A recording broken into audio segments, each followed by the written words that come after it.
Moi, je pense que l'avenir est dans les bocages et dans l'agroforesterie.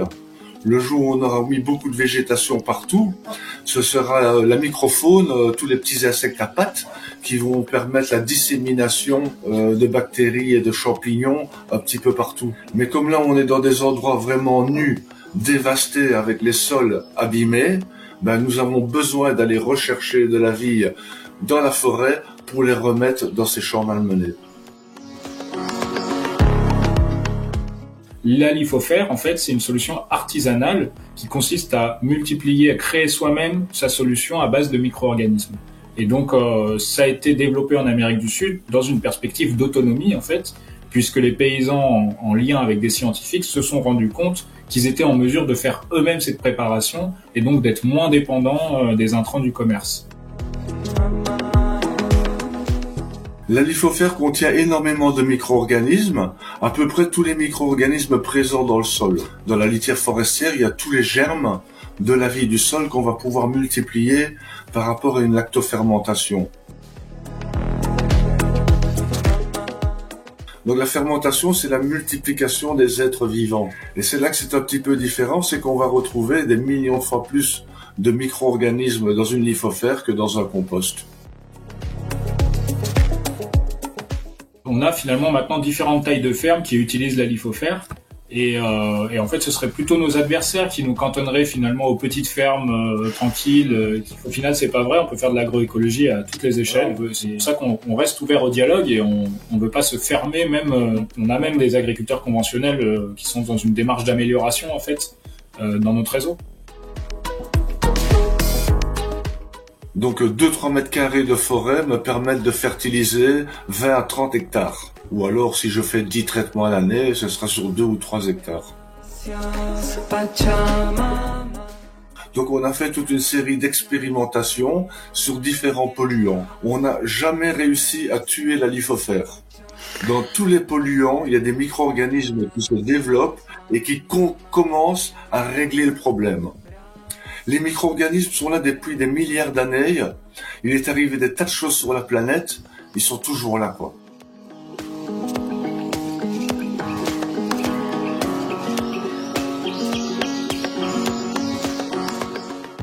Bonjour à toutes et tous.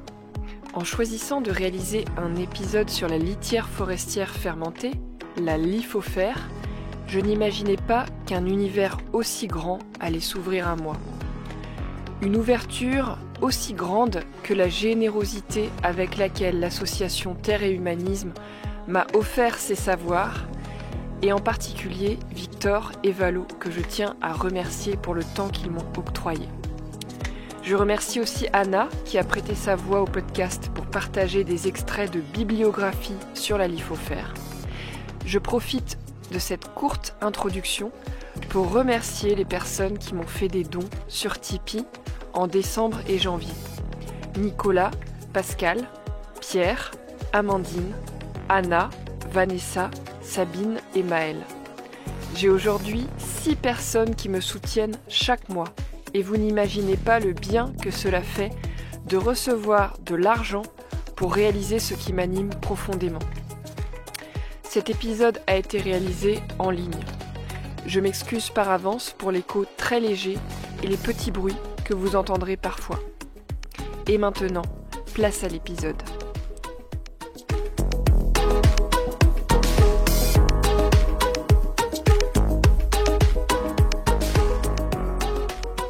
Bienvenue dans le podcast Agroécologie voyageuse.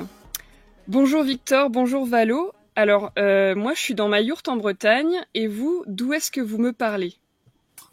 Nous sommes dans les greniers de Terre et Humanisme, greniers aménagés en bureau.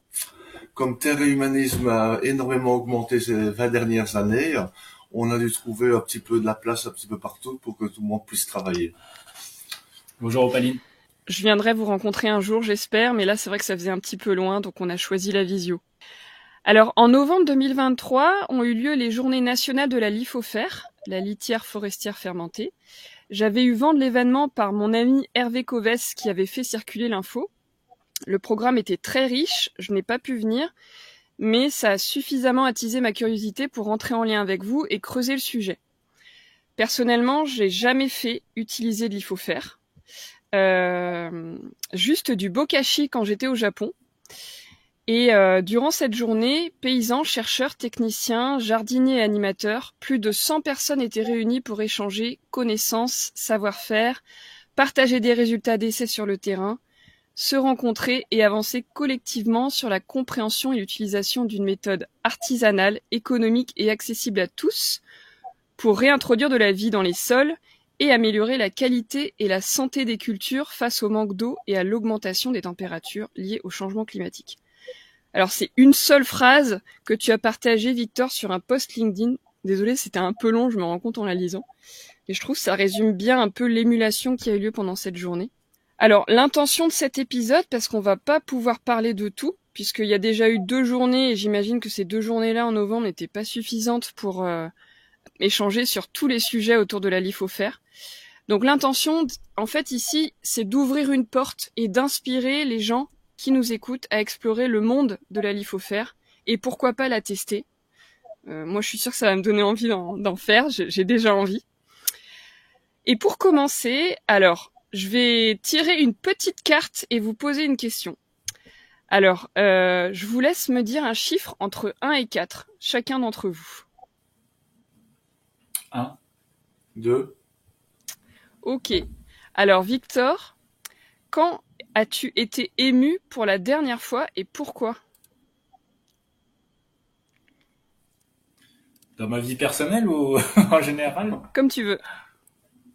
La dernière fois que j'ai été ému pour la dernière fois. En fait, si je devais répondre sincèrement, ça va être un peu sinistre.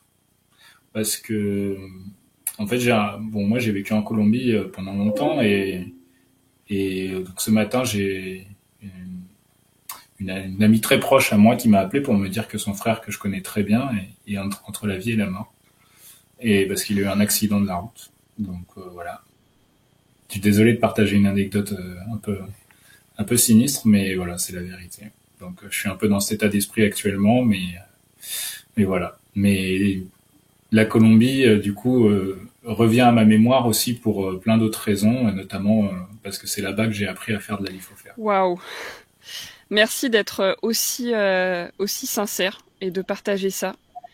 Et d'être là malgré tout. Alors Valo, est-ce que tu peux me parler de quelque chose qui te met en colère ? Me met en colère, c'est marrant. Il y a justement Miguel No qui travaille beaucoup avec nous sur les plantes bioéducatrices, et on a fait beaucoup d'expérimentations ces dernières années, qui me demandait, mais toi, qu'est-ce qui te met en colère ? Et en fait, je reconnais que il y a plus grande chose qui me met vraiment, vraiment en colère. Je crois que quand même la dernière chose qui m'énerve encore un tout petit peu, c'est l'utilisation des produits chimiques que dans le vivant, que ce soit en agriculture ou en médecine. Merci. Merci d'être ouvert à ces questions qui font partie d'un petit jeu qui s'appelle l'Anti-Sava. Un petit jeu que j'aime beaucoup. Alors, on pourrait dire que la LIFOFER était un bon prétexte pour faire un épisode avec Terre et Humanisme.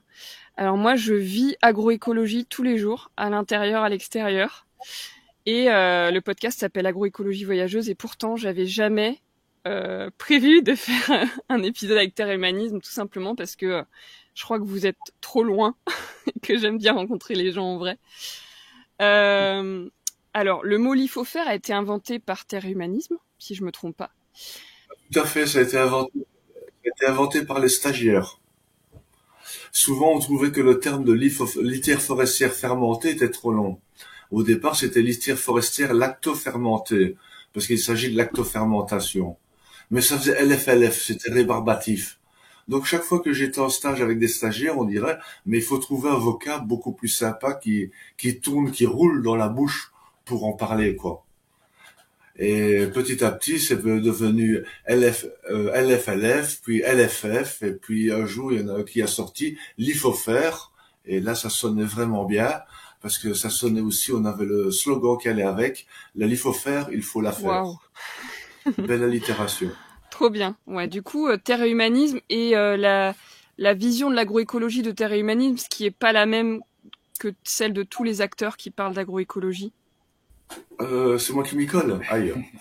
La vision de terre et humanisme, elle est née surtout de la pensée de Pierre Rabhi au départ.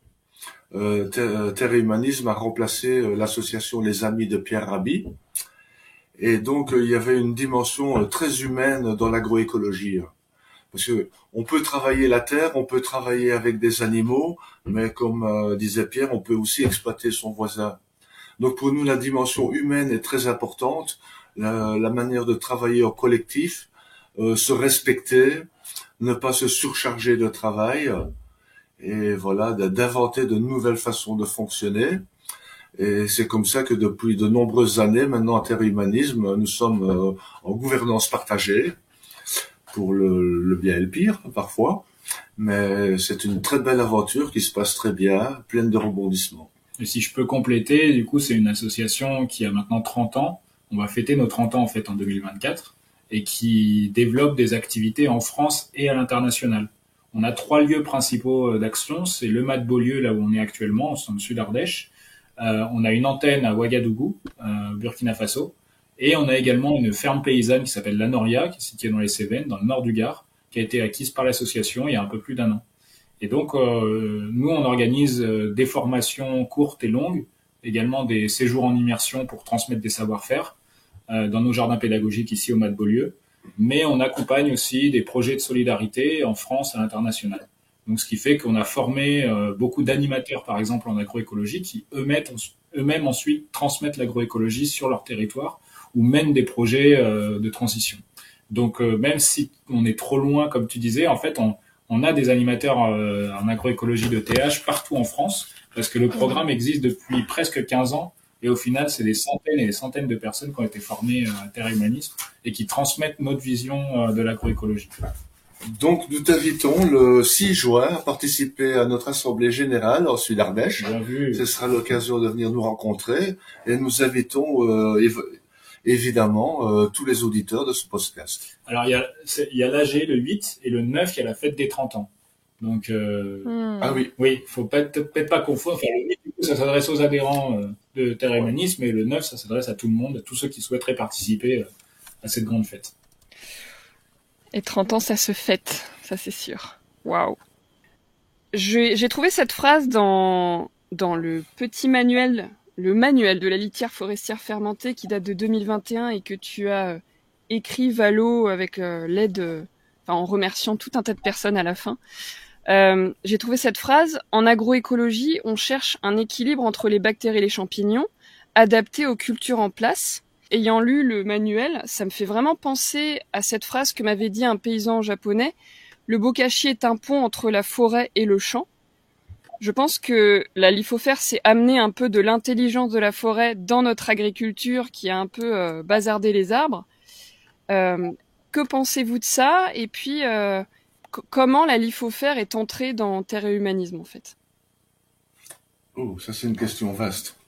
Donc du constat du lien entre la forêt et les champs cultivés, c'est malheureusement que nos champs cultivés ont été bien abîmés par des décennies de pratiques d'agriculture conventionnelle et parfois aussi de bio-industrielle. Et donc là vraiment la vie du sol a été vraiment malmenée et il y avait vraiment besoin de remédier à ça. Même si on arrive avec les pratiques agroécologiques classiques à améliorer les choses, un moindre travail du sol, le compost, les engrais verts, les différentes préparations à base de plantes comme les extraits fermentés, ça nous donnait déjà de bonnes armes pour rééquilibrer les sols, mais c'était pas suffisant. Moi, je pense que l'avenir est dans les bocages et dans l'agroforesterie. Le jour où on aura mis beaucoup de végétation partout, ce sera la microfaune, tous les petits insectes à pattes qui vont permettre la dissémination de bactéries et de champignons un petit peu partout. Mais comme là, on est dans des endroits vraiment nus, dévastés, avec les sols abîmés, nous avons besoin d'aller rechercher de la vie dans la forêt pour les remettre dans ces champs malmenés. Les champignons dominent sur les sols forestiers. Les bactéries dominent sur les sols cultivés. En agroécologie, nous cherchons à retrouver un équilibre entre les bactéries et les champignons. Toute la subtilité réside dans l'équilibre qui est différent en fonction de ce que l'on souhaite produire. En maraîchage, les plantes cultivées sont souvent annuelles et grandissent vite. Elles ont besoin d'une alimentation riche et soutenue avec une dominance de l'activité bactérienne apportée par le compost, le fumier, l'épaillage au rapport carbone-azote bas. Dans un contexte plus forestier ou de plantes ornementales, les plantes poussent plus lentement et auront besoin d'apports de broyat au sol qui maintiendront une alimentation à dominance fongique. Si l'on se rapproche d'une situation arboricole ou de jardin-forêt, il faudrait tempérer cela avec des engrais verts vivaces qui seront fauchés sur place pour un apport plus important de minéraux. L'apport d'extraits fermentés favorisera l'équilibre des populations fongiques et bactériennes.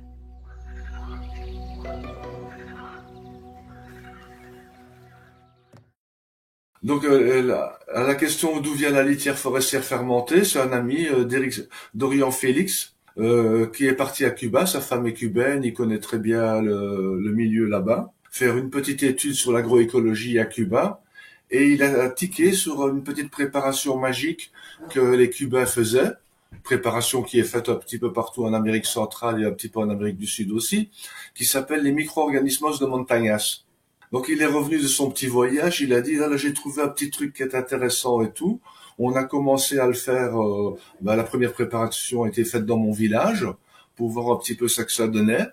On a commencé à faire nos premières expérimentations et quand on a vu le résultat qu'on avait directement pour épurer l'eau, ça nous a poussé à faire de plus en plus d'expérimentations sur le sol, la plante, etc. quoi.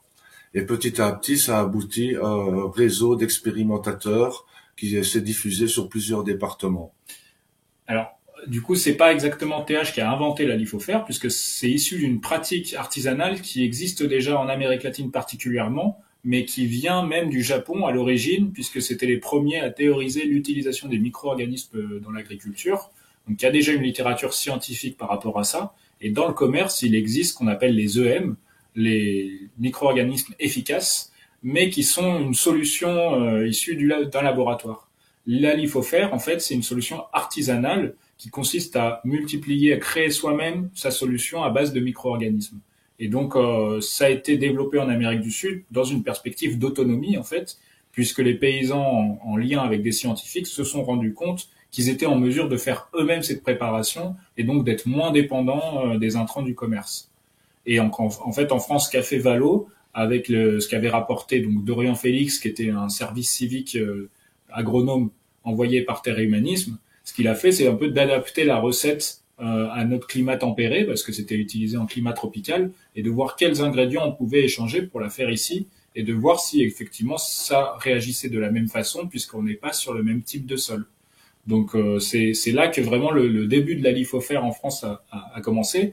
Mais il faut bien garder à l'esprit que c'est déjà une technique utilisée depuis les années 90 en Amérique du Sud et qui est assez courante dans ces pays-là. Moi, j'ai parlé un petit peu rapidement en introduction de la Colombie. Dans les milieux de l'agroécologie, c'est transmis de paysan à paysan depuis des années et c'est couramment utilisé par les agriculteurs. Moi, je travaillais en particulier avec les producteurs de café qui amélioraient leur sol par là et avec la lithofère, avec les micro-organismes de montagne, comme disait Valo, améliorer leur sol, protéger leur culture également, éventuellement améliorer l'état de santé des animaux. Il y a plein d'usages différents, on pourra y venir. Ouais, c'est assez fou quand même. Je court-circuite un peu mes questions pour. Oula, il y a une poule qui a frappé à la fenêtre de manière un peu violente. Je pense à l'agriculture syntropique parce que j'ai l'impression qu'il y a quand même beaucoup de sagesse agronomique, agroécologique qui arrive en France après avoir été couvée dans les pays tropicaux, notamment l'agriculture syntropique qui est de l'agroforesterie en fait très très complexe et en même temps très simple, qui est faite depuis la nuit des temps par les peuples d'Amazonie notamment. Et là, la lithofère, enfin en tout cas les micro-organismes bénéfiques, c'est quelque part quelque chose qu'on récupère de pays. Et nous, je sais pas si un jour on l'a fait, ce genre de préparation. Peut-être pas. Enfin, vous allez peut-être pouvoir répondre à cette question. Et du coup, une des questions qui me vient, c'est ça veut dire que les paysans sur place dans ces pays dont vous parlez, ils avaient tout dans leur ferme ou dans les environs pour faire la lithofère, que ce soit les sucres, la forêt évidemment, toutes les matières un peu carbonées, ligneuses comme le son par exemple. Tout ça c'était présent sur place. Oui, bien sûr. Surtout la canne à sucre en fait, qui est produite en masse en Amérique du Sud, Colombie. On le sait moins par rapport à l'Argentine, mais c'est la deuxième culture, je crois, du pays, qui permet de faire de la mélasse de canne à sucre, qui est du coup extrêmement concentrée en sucre et en minéraux. Et du coup, c'est une ressource locale pas chère du tout, qu'ils ont à profusion. Et également le son de riz aussi, qui est très facile à procurer. Le petit lait, naturellement, c'est facile également. Et la litière de forêt, c'est celle qu'on a chez soi, en bordure de ses champs. Et donc, en fait, on va aller chercher des micro-organismes endogènes et non pas exogènes, qui vont être plus susceptibles de s'adapter à sa parcelle agricole, en quelque sorte. Donc voilà, c'est plus cohérent que d'aller chercher des solutions qui ont été faites, on ne sait pas comment, on ne sait pas avec quel micro-organisme. Donc finalement, faire de la lithofère ici, dans notre contexte en France, je ne sais pas si par exemple un céréalier de la Beauce veut faire de la lithofère. Bon, après on va reparler de la lithofère purement, mais je me questionne sur est-ce qu'il a... En fait, il va peut-être devoir aller chercher certaines choses assez loin, puisque la diversité des productions sur place s'est amoindrie par rapport à il y a quelques dizaines d'années où il y avait beaucoup plus de diversité, il y avait de l'élevage, il y avait sans doute plus de facilité à avoir du sucre sur place. Voilà, c'est une réflexion que j'avais. Tu prends un cas un peu extrême, tu prends le cas d'un désert. La Beauce est devenue un désert écologique. Donc vraiment, il aura un problème pour trouver de la litière forestière, mais il pourra aller chercher pas trop loin, dans des zones avec le même type de sol. Après, sur les types de sucre, il y a toujours moyen de trouver un apiculteur, des restes de pommes. On peut prendre n'importe quelle source de sucre qu'on trouve, et puis n'importe quelle fibre qui apporte des hydrates de carbone. Après, c'est à chacun un peu de mijoter sa recette par rapport à ce qu'il trouve en local. Et alors, toi, Valo, tu dis dans la vidéo le murmure de la terre, que je pourrais peut-être partager dans les ressources avec ce podcast.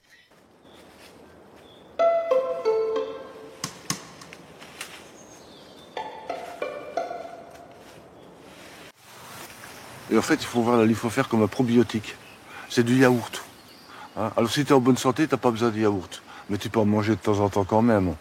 Mais si tu as des problèmes, que ce soit naturel ou bien à cause d'une chimie ou à cause de trop d'antibiotiques, tu dois manger beaucoup de yaourt pour restaurer ta flore et remettre ton système de défense immunitaire en place.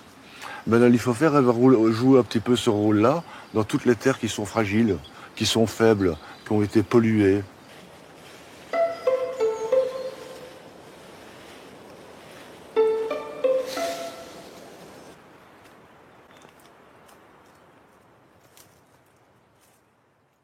Est-ce que du coup, à travers, avec cette phrase, tu peux nous expliquer un peu plus comment fonctionne la lithofère, ce qu'elle contient, etc.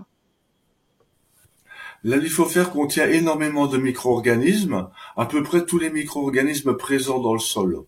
Dans la litière forestière, il y a tous les germes de la vie du sol qu'on va pouvoir multiplier par rapport à une lactofermentation. Comment est-ce qu'on arrive à garder tous ces micro-organismes dans une lactofermentation en anaérobie? C'est encore un petit peu un mystère, mais apparemment, ça marche. Mais il y a aussi tous les produits que les micro-organismes vont faire dans le milieu. Il y a des tas d'enzymes, des tas de molécules de défense qui sont mises dans le produit. Donc, on ne sait pas exactement qu'est-ce qui va être plus ou moins efficace dans un cas ou l'autre. Là, c'est la recherche qui nous en apprendra plus. Maintenant, de manière pragmatique, on voit bien que ça marche. Et c'est un gros problème que j'ai rencontré un peu partout. C'est la lithofère est un biofertilisant. Combien dois-je en mettre pour augmenter mes productions? Là, je suis pas du tout d'accord. La lithofère ne sert pas à augmenter les productions, mais c'est de rétablir un équilibre. Et on a vu dans les différentes expérimentations avec les maraîchers qui étaient soit en bio, soit en agroécologie depuis des années, qui avaient un sol qui fonctionnait, ben là, on ne voyait pas beaucoup de résultats. Par contre, c'est sur les terres les plus dégradées, quand on commence du maraîchage dans un pré peu fertile ou dans la vigne qui est assez bien martyrisée, c'est là qu'on avait le plus vite de beaux résultats. Donc c'est pour ça que j'ai fait cette image par rapport à notre flore intestinale et l'utilisation des produits chimiques en pharmacopée. Ouais. Pour ceux qui voudraient réentendre ou qui ne connaissent pas cette comparaison, c'est vrai que notre intestin, c'est comme le sol. Et c'est la diversité des micro-organismes à l'intérieur qui font qu'il y a un équilibre et qu'on peut se sentir bien et ne pas tomber malade. Et le sol, c'est grosso modo, c'est pareil. C'est un gros raccourci, mais... Le sol, les micro-organismes sont en intestin. Il y a encore beaucoup de gens en bio ou même en agroécologie qui apportent de la matière organique pour nourrir la plante. Ils sont dans une impasse. On nourrit les micro-organismes et les micro-organismes vont libérer des nutriments qui vont nourrir la plante. Et il faut bien comprendre la complexité de la vie du sol qui fonctionne comme un intestin. Oui, je dis aussi souvent que la lithofère se fait en 2 fermentations. On prépare une mère solide, 1 fois ou 2 fois par an, qu'on va ensuite réutiliser en petite quantité dans une 2e fermentation liquide pour l'utilisation sur le terrain.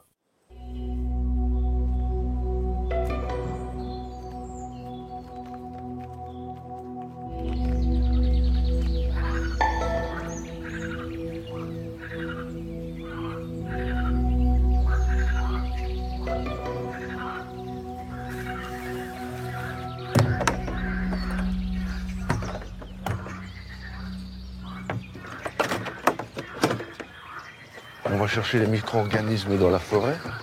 Et ce que je cherche, c'est la litière un peu pourrie comme ça, avec plein de champignons là. Ça, c'est top. Et on va faire une double fermentation avec ça. On va commencer par une choucroute, une fermentation solide pour multiplier tous les micro-organismes. Et on va les nourrir avec du son de blé, des hydrates de carbone, des fibres, quoi, de la mélasse, les sucres rapides pour booster, et un petit peu de petit lait que tu as amené pour lancer la fermentation lactique, comme la choucroute. Et maintenant, vous mélangez. Vous pouvez peut-être étaler en longueur.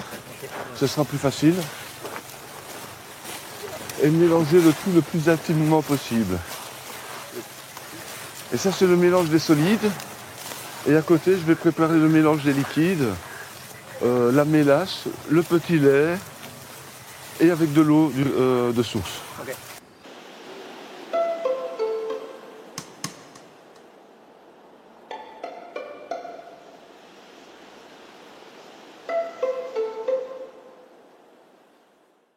Donc je dis souvent que la litière forestière solide, c'est la choucroute de la terre, et la 2e fermentation, c'est la bière. Dans le livre, il est écrit que c'est bon signe quand il y a une odeur semblable à la fermentation du vin, de la bière ou des levains de céréales. C'est la preuve du bon déroulement de la fermentation, ça donne envie d'en manger. Et d'ailleurs, dans le film, j'ai été surprise et pas tant en même temps par une personne de l'équipe que je ne connais pas qui est en train de pulvériser sur des carottes. Et à un moment, il pulvérise dans la bouche d'un bénévole qui est en face.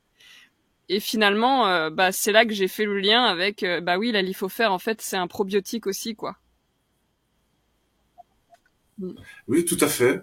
Ça peut être s'utiliser pour les animaux d'élevage, pour avoir une meilleure santé, une meilleure digestion, moins de problèmes de vers intestinaux, etc. Mais si les cochons peuvent en boire, nous aussi, on n'est pas très loin au niveau du morphisme.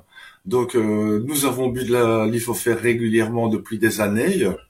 Ça a été même la première expérimentation. Quand on apporte un nouveau produit, il faut prouver qu'il n'est pas toxique, qu'il n'est pas dangereux, qu'il ne contient pas de pathogènes. Et comme nous avons très peu moyens de faire des expérimentations, les meilleurs cobayes, c'était nous. Donc on en a bu avec des stagiaires, avec des volontaires, avec plein de gens.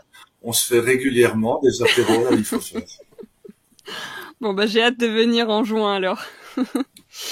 Et alors, juste pour bien comprendre, parce que moi j'ai un peu du mal des fois avec anaérobie, aérobie, etc. Je vais poser une question bête exprès pour qu'on puisse bien comprendre le processus. C'est quoi la différence avec du compost dans lequel on aurait mis plein de feuilles mortes? Ah, le compost qui a plein de feuilles mortes, il va se décomposer en aérobie et il va relibérer ses nutriments.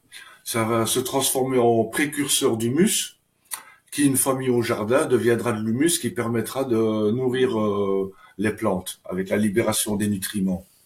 Là, nous sommes dans une lactofermentation. Donc la fermentation, c'est la multiplication des êtres vivants.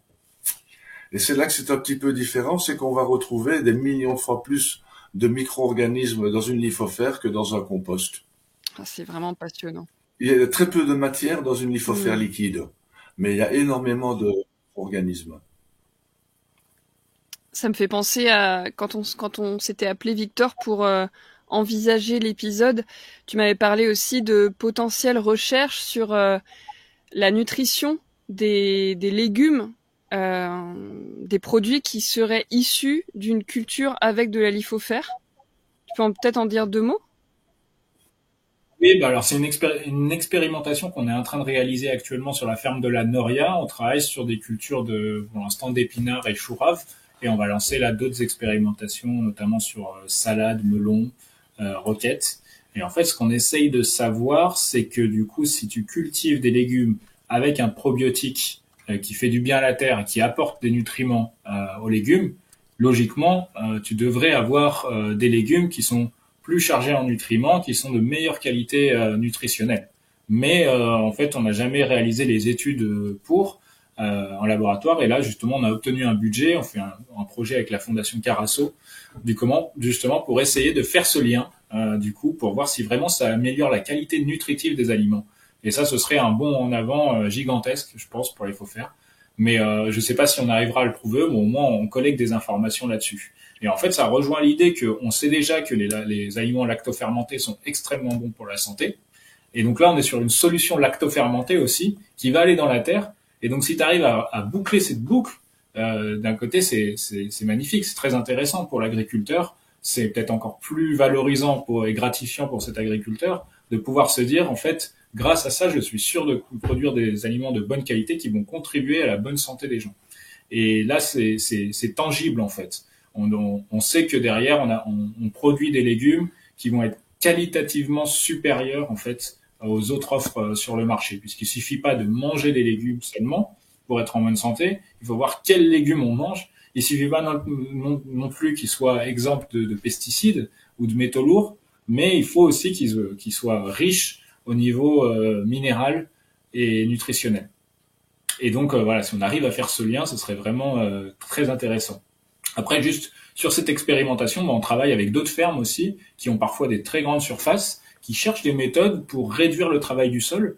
Et donc notre expérimentation, elle cherche à démontrer de manière de plus en plus cadrée et scientifique, parce que nous, en fait, on n'a pas besoin de quoi que ce soit, on sait, c'est tout. Mais c'est pour convaincre en fait la majorité des gens. Ici, on a besoin de la preuve scientifique, ce qui n'était pas forcément le cas en Amérique latine quand moi j'y étais. C'est-à-dire que le paysan, il essayait, il faisait, ça lui allait, il continuait ou pas. Mais selon son observation, il arrêtait ou il continuait. Ici, en France, ça met plus de temps avant de se répandre, avant que les gens aillent vers des nouvelles méthodes. Il faut des rapports scientifiques, des preuves A plus B. Donc nous, on renonce pas à ça. On est sur les deux pistes un peu. On a un réseau d'expérimentateurs de terrain qui sont sur l'expérimentation paysanne, et on est sur des pistes plus scientifiques, plus conventionnelles. Et donc là, par exemple, sur ce projet d'expérimentation, on travaille sur une exploitation de melons dans l'Hérault, qui a peut-être 200 hectares en maraîchage. Mais d'un côté, si on arrive à convaincre ces gens-là que du coup on peut réduire le travail du sol grâce à la lithosphère, et ça fait un impact non négligeable au final, parce que moins d'utilisation de machines, moins d'utilisation d'intrants. Alors, au risque de me faire huer, je pose là que ça casse une idée reçue que j'avais sur Terre Humanisme, qui était que vous ne travaillez que avec des petites fermes. Et en fait, non. Et ça, c'est chouette, parce que il faut travailler avec toutes les tailles de fermes et tous les types de pratiques, quoi. Une petite ferme, j'entendais, je sais pas, 2-3 hectares de Nous, maraîchage, grand max, quoi. nous sommes ouverts à tous les partenariats. Au départ, on travaille avec des petites fermes, avec des copains, avec des gens qu'on a identifiés, etc. Et comme pour les expérimentations avec la lithofère, on défriche. Mmh. On fait quelques petits tests à gauche, à droite. Et puis on voit ce qui nous parle. La vigueur des plantes, la succession des plantes bioindicatrices sur un terrain qui nous renseigne de l'évolution de son sol. Voilà, on a des petites choses. Mais ça ne suffit pas à convaincre le grand nombre. Donc on a besoin de se retourner vers des partenariats plus scientifiques ou avec des plus grosses fermes pour faire des expérimentations mieux cadrées pour avoir une meilleure preuve de ce qu'on fait, quoi. Mais nous sommes déjà convaincus depuis un petit moment. Et puis on a finalement maintenant différentes tailles de fermes qui utilisent la lithofère. Et en fait, ce serait plutôt nos adversaires qui nous cantonneraient finalement aux petites fermes tranquilles dans leur coin. Alors que au final, c'est pas vrai. On peut faire de l'agroécologie à toutes les échelles. Et voilà, c'est pour ça qu'on reste ouvert au dialogue et on veut pas se fermer même avec. On a même des agriculteurs conventionnels qui sont dans une démarche d'amélioration en fait dans notre réseau. Donc qui sont sur des très grandes cultures. Je pense par exemple au GI2E Magellan, c'est un groupe d'agriculture qui est dans la Nièvre. Ils travaillent sur des très grandes surfaces. C'est des agriculteurs qui ont au moins 200 hectares chacun en grande culture. Et ils s'intéressent à l'amélioration de la fertilité du sol, aux semis sous couvert végétal, et la litière forestière fermentée est une des solutions qu'ils expérimentent justement pour aller vers cette démarche de moins d'intrants, moins de travail du sol. Donc on s'interdit pas du tout de parler avec eux. Même si on nous demande quelle agriculture on défend, on restera proche de nos valeurs et ferme sur le fait qu'on défend absolument pas l'agriculture conventionnelle telle qu'elle est faite aujourd'hui. Seulement, il y a des manières en fait d'aborder les sujets avec les personnes et il y a des étapes, je dirais, dans la transition. Par exemple, on est contre le glyphosate, clairement, on n'est pas du tout pour la prolongation de l'autorisation des glyphosates sur 10 ans, on trouve ça écœurant. C'est pas du tout ça que je veux dire, mais on est pour l'accompagnement en fait, au contraire. Donc en fait, quand on travaille avec des agriculteurs conventionnels, on est dans la démarche d'accompagnement, de montrer comment on fait la technique, que les personnes se les approprient, qu'on aille faire avec eux des tests avec des témoins, etc. Et là, on est dans une démarche de changement. Plutôt que d'être dans une démarche moralisatrice, de dire de toute façon, on parle pas avec vous parce que vous êtes conventionnel et pas nous. J'ajoute que c'est assez récent dans l'histoire de Terre Humanisme d'avoir des partenariats avec des conventionnels. Nouvelle aventure. Ouais, moi je suis, ce que tu viens de partager, Victor, ça me parle totalement. Moi, je suis en Centre-Bretagne, dans un écolieu avec des énormes fermes industrielles autour des cochons, des poulets, des poules pondeuses qui ne voient jamais la lumière. Et je vais les voir de temps en temps, boire le café pour comprendre un peu ce qu'ils vivent et pour faire des ponts, un peu comme le bokashi et la lithofère entre la forêt et les champs. Faut aussi se parler un petit peu, mais tout en restant ancré dans ses valeurs. Et ça, c'est un sacré défi. Tout à fait. Parce il faut pas leur dire à tes voisins, s'ils utilisaient de la lithofère dans leurs élevages, il y aurait moins d'algues qui se développeraient au bord de mer. Hein. Mais il faut pas leur dire parce que ça cautionnerait leur manière de fonctionner.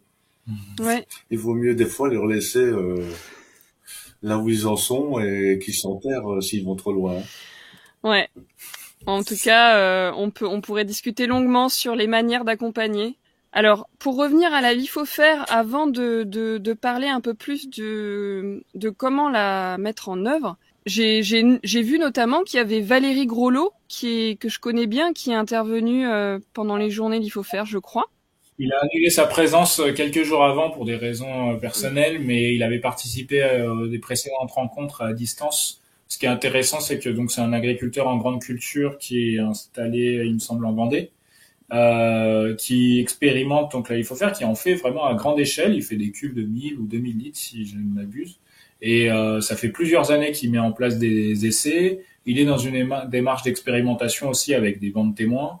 Et puis, il partage avec ses collègues agriculteurs et il fait des émules. Et on est vachement content parce que c'est un coin de la France où on est moins présent. Ouais. Et donc, il relaie pas mal la technique de la lithofère. il a des résultats intéressants sur l'amélioration du sol et des cultures.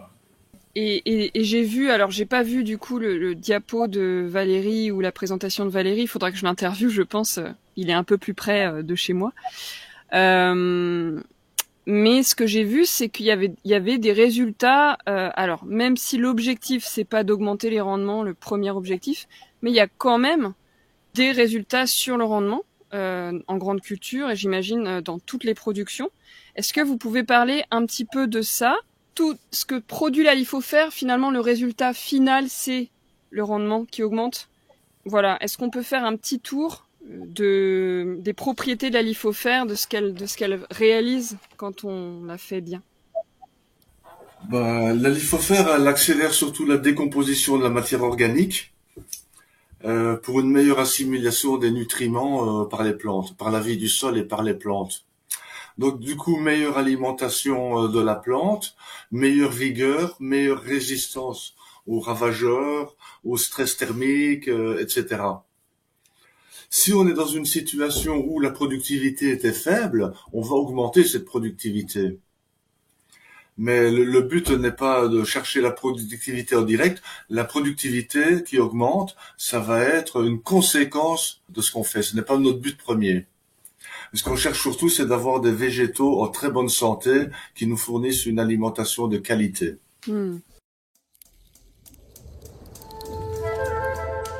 Dans un document partagé par le producteur de biostimulants Rhizome, lors des Journées nationales de la litière forestière fermentée, voici les témoignages que l'on peut lire.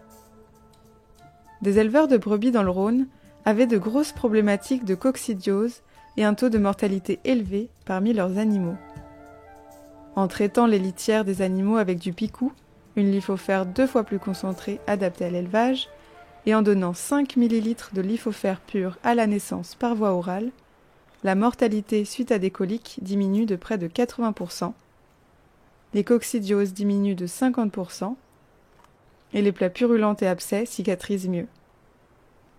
Un éleveur d'Indre-et-Loire observe, en pulvérisant 1 fois par semaine l'air paillé de ses vaches, une réduction de la présence des mouches, un meilleur état sanitaire global des animaux et une diminution nette des mammites.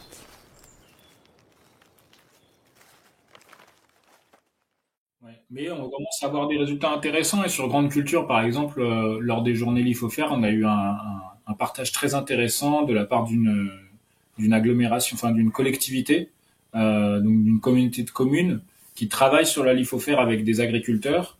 Notamment pour améliorer les zones de captation des eaux, en fait. Et du coup, c'est pour agir en amont sur la qualité de l'eau, qui travaillent avec des agriculteurs, et ils ont des résultats très très intéressants qui sont venus présenter. Et donc, ça intéresse pas seulement les agriculteurs, mais les acteurs publics pour travailler après en amont sur la qualité de l'eau, donc sur le changement des pratiques en amont. On pourra reprendre après sur les rendements si tu veux, mais tu voulais réagir parce qu'on était parti sur les rendements en grande culture, mais on a des résultats intéressants sur des plus petites surfaces, notamment sur les mycorhizes avec les cultures d'oignons. Ça a été confirmé avec les salades aussi. On a plusieurs projets qui coïncident sur l'amélioration des rendements, la croissance des bulbes, la croissance végétative et la grosseur des bulbes des oignons. Et notamment grâce à un développement racinaire plus rapide sous l'effet de la Lithofert. Ça s'est confirmé à différents endroits, notamment dans le cadre d'un projet qu'on a fait au Burkina Faso, au Sénégal. Ok. Où là-bas, la Lithofert s'appelle autrement d'ailleurs, ça s'appelle les micro-organismes autochtones bénéfiques. Voilà, pour l'information. Parce que du coup, on a partagé également, comme on travaille à l'international, on partage aussi ces savoirs. Et d'ailleurs, on n'a pas précisé ça, mais il y a une dimension intéressante de la Lithofert, c'est que c'est un savoir du sud vers le nord, en quelque sorte. Que nous, on repartage vers le sud. Et c'est open source, bien sûr. C'est-à-dire que tout ce qu'on produit comme connaissance, c'est en libre accès. Je n'hésiterai pas à partager des ressources. Des essais ont été menés pour observer l'impact de la Lithofert sur les qualités agronomiques du fumier. 1 litre de Lithofert a été appliqué par mètre cube de fumier, qui a ensuite été stocké pendant 5 mois en extérieur, dans des caisses en plastique protégées de la pluie. Voici quelques résultats. Le fumier traité est plus sec et moins poisseux que le fumier non traité. La quantité d'azote totale est de 40% plus élevé dans le fumier traité. C'est 56% de plus pour le phosphore, 30% de plus pour le calcium.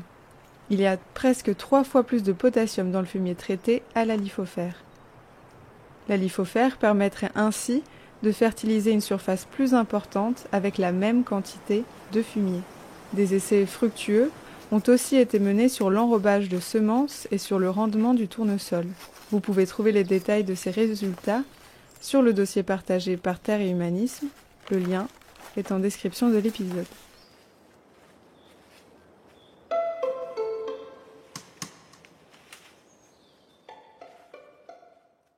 En fait, j'ai été impressionnée par la liste de ce que fait la lithofère. Donc, je vais faire une petite liste à la Prévert parce que j'avais juste envie de la déposer ici parce qu'elle est vraiment impressionnante et on pourra rebondir dessus si vous voulez.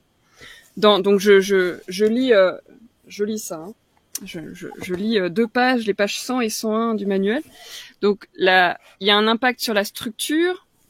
Les sécrétions de micro-organismes avec la sécrétion de mucus et de glomaline. La lithofère permet de diminuer l'érosion, donc augmente la capacité de rétention d'eau, la capacité d'échange cationique. Pour les non-agronomes, il faudra aller regarder un petit peu ce que c'est tout ça. La lutte microbiologique contre les pathogènes. Donc tu l'as dit, Valo, la dégradation des matières organiques et la disponibilité des éléments nutritifs. Débloque les fins d'azote, lutte contre les mauvaises odeurs des déjections animales, et vous avez notamment testé avec des chats, et on sait très bien à quel point ça pue les déjections de matou. Pour les plantes, ça soutient tous les stades de développement, renforce la conservation. Il y a une photo où vous pulvérisez de la lithofère sur des pommes qui se conservent beaucoup mieux en étant pulvérisées par la lithofère. Améliore la photosynthèse, renforce le système de défense des plantes, épure les mares, les étangs, les eaux usées, les piscines naturelles, complément alimentaire probiotique pour les animaux, protection des maladies de peau, de plumes, de poils, etc. Dégradation rapide des fumiers, on peut même en mettre dans les toilettes sèches pour limiter les odeurs. Et vous avez même nettoyé un vieux carburateur de moto à la lithofère. J'ai l'impression, alors il faut pas dire que c'est le magique, mais j'ai l'impression quand même que qu'il y a tout un univers qu'on peut explorer avec la litière forestière fermentée, quoi. Oui. J'aimerais bien faire un petit historique là-dessus. Ouais. Quand ça nous est arrivé dans les mains, et qu'on ne savait pas trop quoi en faire. Donc on avait des indications sur la matière organique, sur les sols, sur la plante, sur les animaux et sur l'eau. Donc on a décidé de commencer à travailler dessus. Le plus facile, c'était l'eau. L'eau, on a un résultat très direct. On avait des réserves d'eau qui étaient pleines d'algues en été et qui étaient vraiment une galère pour l'irrigation. Ça bouchait les tuyaux, ça bouchait les gouttes à gouttes. C'était vraiment, dans notre contexte méditerranéen, c'était vraiment une grosse galère l'été.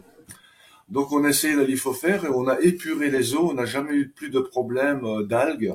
On a eu une eau claire, translucide, même si elle était légèrement colorée. Donc une eau de qualité pour arroser nos cultures. Donc là, ça commence à nous parler. Et après, on a commencé à travailler sur des sols très dégradés à l'aide des plantes bioindicatrices.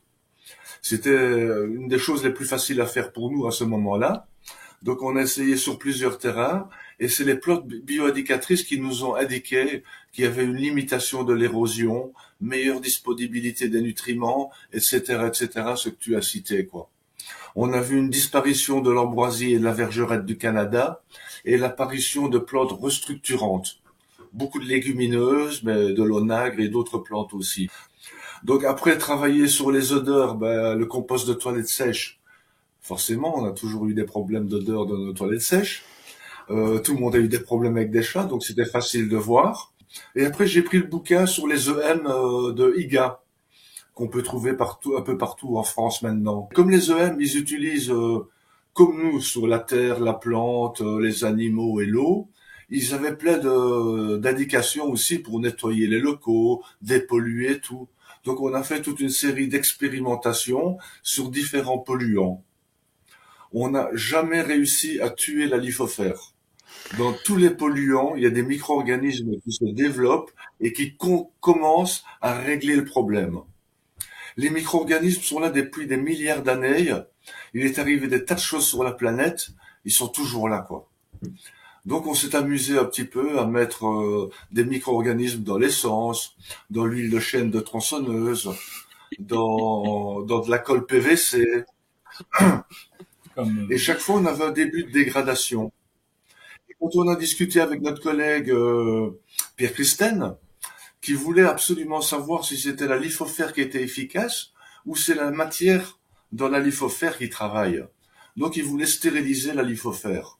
On n'a jamais réussi à stériliser la lithofère et la seule bonne idée qu'il ait eue, c'était de traiter la lithofère au rayon gamma pour voir si c'était encore efficace.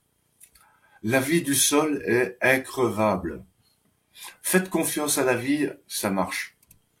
Et dans les derniers effets aussi qui nous remontent du terrain, c'est l'effet cicatrisant sur les animaux d'élevage, notamment les poulets. Là, pas plus tard qu'il y a 2 jours, donc sur les groupes WhatsApp avec le réseau, il y en a une qui nous raconte, c'était Mylène Sauvigné, qui est une régulière du réseau, je dirais, de la lithofère, qui nous parle de ces poulets qui ont été agressés par un chien.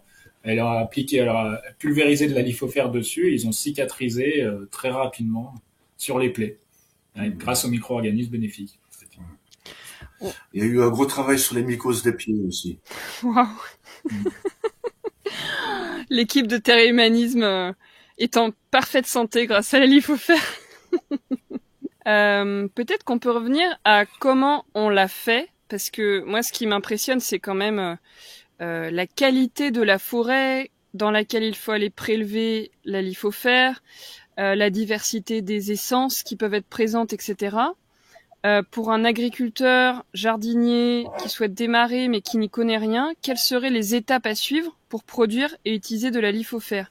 Et je précise, c'est une question de Lucas Didier, qui est agronome au Centre de développement de l'agroécologie. Je l'ai interviewé dans un podcast, dans un épisode précédent sur les thés de compost. Et voilà, il m'a envoyé cette question pour vous. La litière de forêt, on va la chercher dans les forêts autour de chez soi, en essayant d'avoir un cocktail le plus représentatif de la végétation qu'il y a autour. On essaie de trouver le maximum d'essences différentes et dans un maximum de milieux. On dit litière de forêt, mais on peut utiliser ça aussi, les feuilles qu'on trouve dans les haies, à condition que ce soit des haies bien larges, qui s'auto-entretiennent, qui soient vraiment bien vigoureuses. Et on va chercher un peu des essences différentes, des bois durs. On va parler par exemple du chêne, du pin, du châtaignier, des choses comme ça, du bambou, où on peut retrouver plein de champignons saprophytes qui sont très très performants pour dégrader les lignines les plus dures. Et puis on va aussi chercher des végétaux beaucoup plus tendres, comme au bord du ruisseau ou dans les haies, tout ce qui est rosacée, les églantiers, les pommiers, mais aussi par exemple le frêne, l'aulne, le noisetier, des choses comme ça, qui sont des espèces qui sont plus endomycorhizées. Et on va avoir une diversité de micro-organismes de notre milieu qu'on va pouvoir réapporter dans le champ. Donc plus on aura de feuilles d'espèces différentes, mieux ce sera.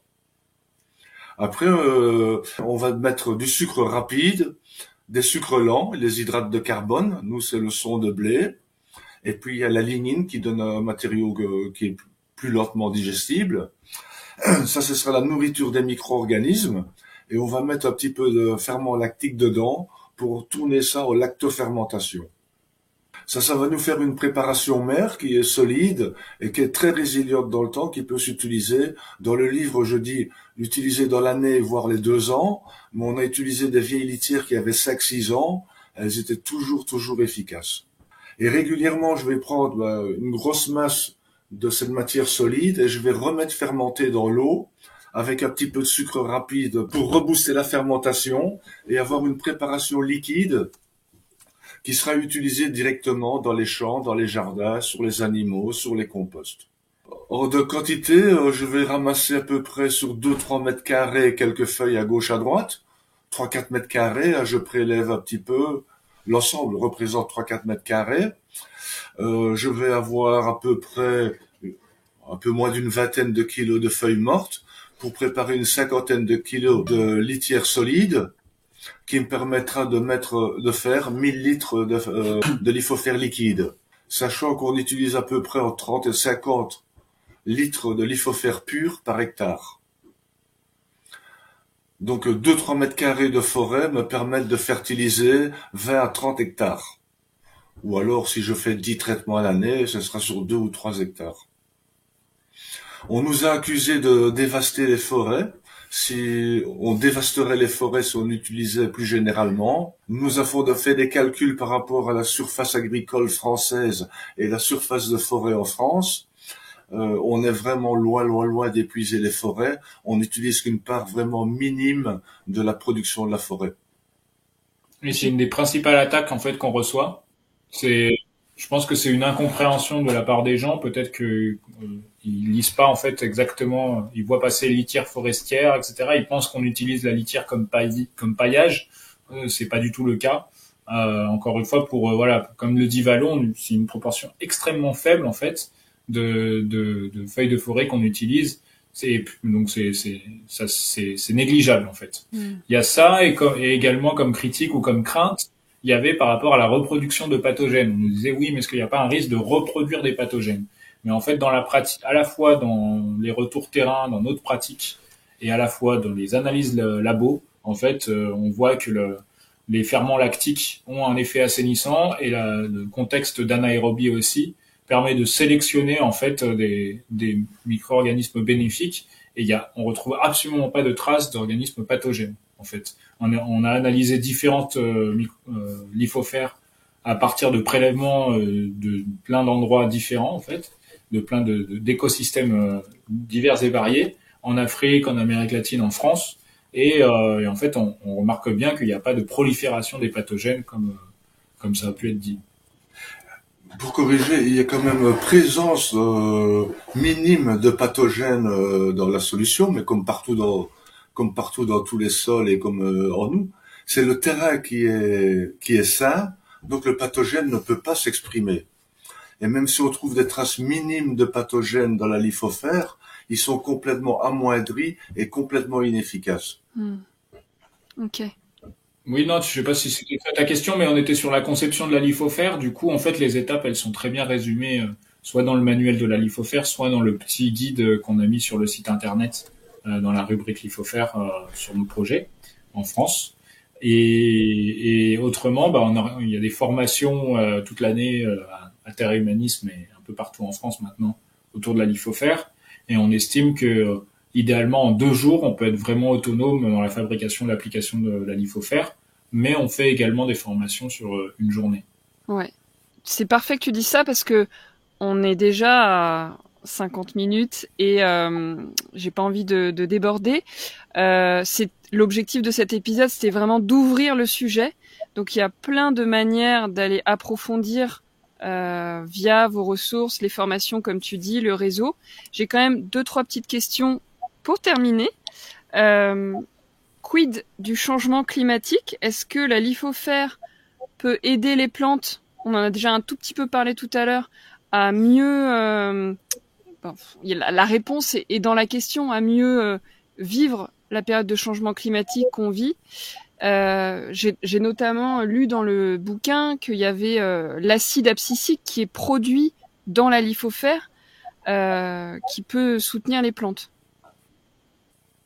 Oui, tout à fait. Il y a des hormones végétales, et ça c'est une grande découverte du laboratoire. Il y a des hormones végétales qui sont produites par les micro-organismes, chose qu'ils ne savaient pas. Donc on retrouve effectivement certaines hormones végétales qui vont protéger celui-ci contre la sécheresse, contre les coups de chaleur, mais aussi contre le froid, l'aider à passer toutes les étapes climatiques en cours de saison, et puis l'amélioration des sols aussi. L'amélioration des sols fait une meilleure résistance à la sécheresse, une meilleure disponibilité à l'eau. Les racines descendent beaucoup plus profondément dans les sols. Les champignons peuvent aller en profondeur chercher de l'eau et les remonter aux végétaux.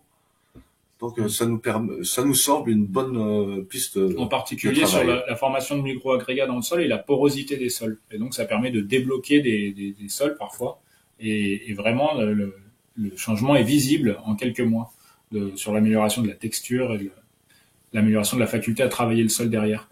Mais sinon, on peut citer des exemples concrets avec le monastère de Solan, peut-être, Balo, comme tu connais bien ce cas. Oui, le monastère de Solan, le jour où tu viendras en Ardèche, il faudra te dire bonjour à nos amis les sœurs. C'est un domaine en agroécologie d'une 40aine d'hectares, je crois, qui travaille aussi bien sur la vigne, l'arboriculture, le maraîchage, les plantes médicinales. En fait, elles sont très autonomes sur ce monastère et elles utilisent la lithofère maintenant depuis à peu près 5 ans, je pense. Et elles ont vu vraiment une grosse résilience de la vigne aux épisodes caniculaires du mois d'août. Quand on se promenait dans le côté d'Uzès, ça c'est le duché d'Uzès, toutes les vignes étaient en souffrance et on voyait au monastère de Solan que la vigne était vigoureuse, les feuilles dressées vers le soleil et voilà, elles ont eu des super résultats, une meilleure résistance au mildiou qui fait qu'elles ont pu descendre les quantités de cuivre. Déjà, elles n'en utilisaient pas beaucoup parce qu'elles avaient des bonnes pratiques agroécologiques, mais elles sont descendues jusqu'à une dose de, je crois que c'était de 20 à 40 grammes de cuivre hectare. Ce qui est vraiment très très très faible. Pour nous, elles sont pionnières vraiment dans ce sens-là. Et peut-être qu'un jour, elles arriveront à travailler sans cuivre. Selon vous, est-ce qu'un jour, on n'aura plus besoin d'utiliser de la lithofère ? Dans un monde où la diversité végétale d'arbres est très grande ? Qu'est-ce que vous en pensez ? Dans un paysage bocagé ou en agroforesterie, où il y a beaucoup d'espèces végétales et une grande biodiversité végétale, avec une grande biodiversité animale bien sûr, là, un jour, on espère ne plus avoir besoin de lithofère. Alors ma dernière question, c'est qu'est-ce que vous avez envie de dire aux personnes qui sont dans un processus pour peut-être un jour devenir paysan ou paysanne ? Allez-y, faites-vous plaisir.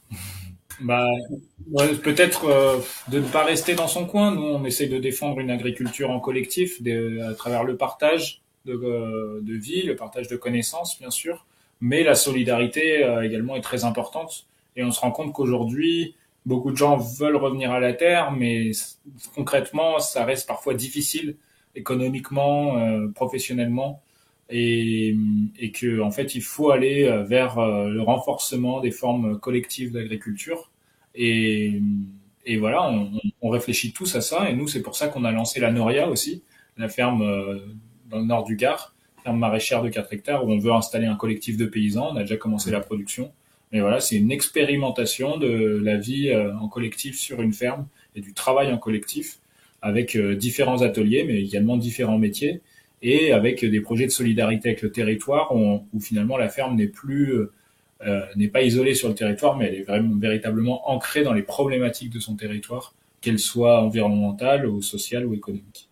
Donc ouais, on leur dirait essayez le plus possible de vous imprégner en fait de votre territoire et des personnes aussi qui veulent faire la même chose que vous ou des personnes qui veulent être solidaires en fait du monde paysan. Et il y en a de plus en plus. Et c'est comme ça qu'on y arrivera peut-être et qu'on arrivera à consolider plein de petites exploitations partout sur le territoire. Oui, c'est pour ça que je parle aussi beaucoup des fêtes des plantes et des bourses d'échange. Bourses d'échange de semences, bourses d'échange de boutures, etc. Donc ça nous permet de nous fournir en semences et en plants beaucoup moins chers, d'être beaucoup plus autonomes, d'être dans le partage, mais c'est aussi des occasions de rencontrer des gens qui ont la même passion et d'échanger trucs et astuces vis-à-vis du changement climatique, vis-à-vis d'une problématique locale, etc. C'est des journées vraiment enrichissantes. Ne pas rester dans son coin, mais partager un maximum. Et il y a plein de choses qu'on peut mutualiser. Il y a les connaissances, mais il y a aussi les biostimulants comme la lithofère ou les outils, par exemple. Waouh, merci beaucoup pour tout ça. C'est vraiment extrêmement riche. J'adore. Je vous laisse le micro si vous souhaitez partager le mot de la fin. Venez nous voir en Ardèche et dans le Gard. Vous êtes bienvenus. Voilà, bienvenue dans l'Ardèche et dans le Gard. Et on vous organisera une petite visite des lieux alternatifs du coin. Encore un grand merci à tous les deux pour tout ce travail, pour votre temps ici, dans le podcast Agroécologie Voyageuse, et de faire partie de cette belle association qui fête bientôt ses 30 ans. J'ai vraiment hâte de venir vous rencontrer. et je vous dis à bientôt. Merci Opaline, et puis quand tu veux, au plaisir. On t'attend. Et bon courage pour trier tout ça.